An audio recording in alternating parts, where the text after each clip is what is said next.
నమస్తే వీటీవీ ప్రైమ్కి స్వాగతం. లోకేష్ పై బీజేపీ గుస్సా అంటే ఇదేదో కుక్కుడు స్టోరీ అనే ఊహాగానం అని చెప్పి అనుకోవచ్చు, కానీ అచ్చంగా ఇది నిజం. ఆంధ్రప్రదేశ్ బీజేపీ లోకేష్ ఇచ్చినటువంటి స్టేట్మెంట్ మీద చాలా గరంగా ఉంది. వాళ్ళు ఒక ఇంటర్నల్ మీటింగ్ లో కొంతమంది డిస్కస్ చేసినటువంటి అంశాలు మనకి విశ్వసనీయంగా తెలిసాయి కాబట్టి మనం ఇప్పుడు మీ ముందుకు తీసుకొస్తున్నాం.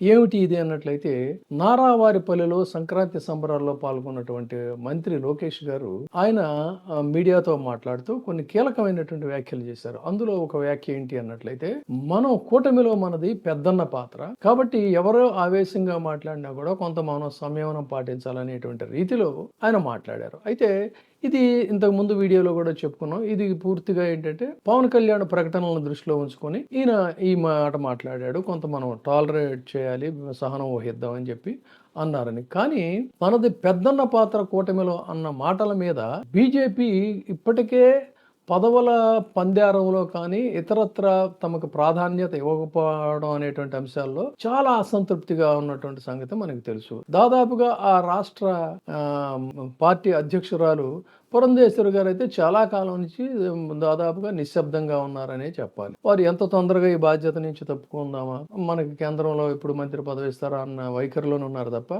పార్టీ వ్యవహారాలను వారు పెద్దగా పట్టించుకుంటున్నటువంటి సందర్భం లేదు. ఇదే సందర్భంలో మిగతా క్యాడర్లో ఈ అసంతృప్తి అనేటువంటిది ఎంతవరకు వెళ్ళిందంటే, వీరు కొంతమంది సమావేశమై సంక్రాంతి పండుగ సందర్భంగా మొత్తం వ్యవహారాలన్నిటినీ కూడా రివ్యూ చేస్తూ, సరే పార్టీ అధ్యక్షులుగా ఎవరు వస్తారు ఏమిటి అనేటువంటి స్పెక్యులేషన్స్ వాటి సంగతి అలా ఉంచినట్లయితే, మనం పెద్దన్న పాత్ర ఈ దేశంలోనే యావత్ భారతదేశంలోనే ఎన్డీఏ కూటమిలో బీజేపీ పెద్దన్న పాత్ర వహిస్తుంది. పెద్దన్న సాక్షాత్తు none other than Narendra Modi గారు అనేటువంటిది తెలుసు.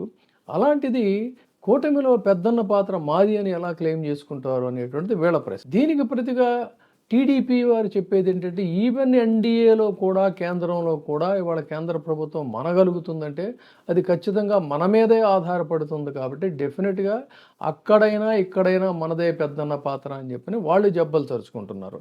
ఇలాంటి పరిస్థితుల్లో తమకు సంబంధించినటువంటి అంశాల్లో పదవుల పందేరంలో కూడా చాలా అన్యాయం జరుగుతుందని, అదేవిధంగా అసలు మనం ఫోకస్డ్గా ఉండకుండా సాక్షి టీవీకి ఇప్పుడు కొంతమందిని వీళ్ళు టీడీపీ అనుకూల మీడియాలోకి చాలా మంది బీజేపీ స్పోక్స్ పర్సన్స్ని పిలవడం లేదు. వాళ్ళని పిలవడం లేదు. వీళ్ళేమో చాలా కాలంగా అసలు మనం సాక్షికి వెళ్ళకూడదు కాబట్టి కూటమి పొత్తు ధర్మం అనుకున్నారో మిత్రధర్మం అనుకున్నారో సాక్షి టీవీకి కూడా చాలామంది కొంతకాలంగా వెళ్ళడం లేదు. వెళ్ళకూడదనేది కూడా వాళ్ళకి ఏదో డైరెక్షన్స్ ఉన్నాయి. అయితే తాజాగా మనం ఎందుకు వెళ్లకుండా ఉండాలి? మనకేంటి, వైసీపీతో మనకి పంచాయతీ ఉంది. వైసీపీతో మనకి శత్రుత్వం లేదు, మిత్రత్వం లేదు. ఆ మీడియా పిలిచినప్పుడు మనం వెళ్ళాలి, మన విషయాలను మనం యథేచ్ఛగా స్వేచ్ఛగా చెప్పాలి. కాబట్టి మనం వెళ్ళవలసిందే అనేటువంటి దీన్ని వాళ్ళు ఒక డెసిషన్ తీసుకున్నారు అని చెప్పి తెలుస్తూ ఉంది. మరి ఈ డెసిషన్కి పైన ఉన్నటువంటి వారు ఆమోద ముద్ర వేస్తారా లేదా అనేటువంటిది ఏమో తెలియదు. కానీ మొత్తంగా అయితే ఈ చర్చ అయితే ఆసక్తికరమైన చర్చ జరిగింది.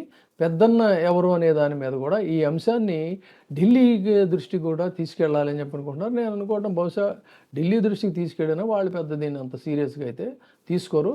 ఓవరాల్గా చూసుకున్నప్పుడు ఇప్పటివరకు మీడియాలో వస్తున్నది ఏంటంటే, ఇటు జనసేనకి అటు టీడీపీకి మాత్రమే కొంత ఇంటర్నల్ వార్ అనేటువంటిది లుకలుకలు మొదలయ్యాయి అనుకుంటున్నాం. కానీ ఇటు జనసేనకి అటు టీడీపీకి, ఇటు టీడీపీకి అటు బీజేపీకి కూడా కొంత లుకలుకలు అనేటువంటివి బయలుదేరాయి అనేటువంటిది ఈ అంశాలను బట్టి మనకి తెలుస్తుంది. సో ఇవి ఎంత స్థాయి వరకు వెళతాయి, ఇటు దారి తీస్తాయి అనేటువంటిది చూద్దాం. మొత్తంగా చూసుకుంటే టీడీపీ మాత్రం చాలా ధీమాగా ఉంది. ఎందుకంటే వీటి సపోర్టు లేకపోయినా కూడా మన ప్రభుత్వానికి ఢోకా లేదనేటువంటి ఒక ధైర్యంతోనే ఒక మొనోపోలిక్ స్టైల్లో పదవుల పందేరంలో కానీ వీటిల్లో కానీ వెళుతోందని చెప్పని తెలుస్తుంది. ఇది దీనికి సంబంధించినటువంటి కూటమిలో లుకలుకలకు సంబంధించినటువంటి అంశం. చూస్తూనే ఉండండి వీటీవీ. ఇప్పుడే సబ్స్క్రైబ్ చేయండి, లైక్ చేయండి, షేర్ చేయండి. వీటీవీ ప్రైమ్, మీ ఉత్తమాభిరుచుల సమ్మేళనం.